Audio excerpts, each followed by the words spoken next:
Margaret Cleaver had been my fiancée since we were sophomores in high school in Dixon, Illinois.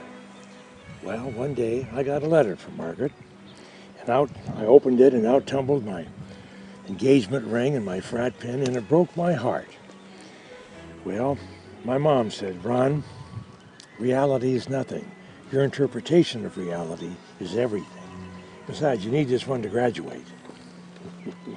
Well, her words came to me more than once. There was a time, not long after that, I remember, I was president of Screen Actors Guild, and that was at a time when we were going through the House Un-American Activities Committee, hearings, all of that. The senators would come out, they would try to find communists. Well, they would say things like, "Humphrey Bogart, you're a communist. Jimmy Cagney, you're a communist." But they weren't communists, of course. But when they got their pictures in the paper, guess who it was with? Humphrey Bogart and Jimmy Cagney.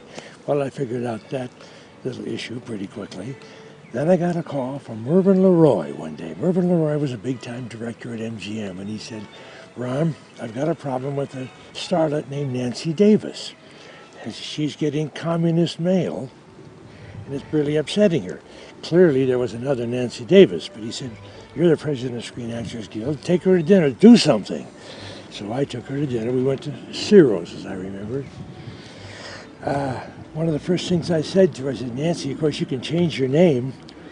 Ooh, that was the wrong thing to say to Nancy Davis. But I took her to dinner. I took her to dinner more than once.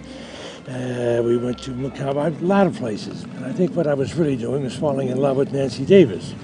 I remember one day we were at the Brown Derby with Edgar Bergen. Edgar Bergen was a man that had made a lot of success talking for a dummy, little dummy named Charlie McCarthy. And Jack Benny walked in, and he said, "Join us for lunch, Jack." And as lunch was over, Jack Benny turned to the waiter and said, "Waiter, check, please." And as he left, I heard him say, "Last time I ever have lunch with a ventriloquist." We got all the nonsense worked out with Nancy. And then she said, "You know what, I probably should go to New York and see if I can't get a job working on Broadway." And I said, "No, what you probably should do is stay here and marry me." And she did.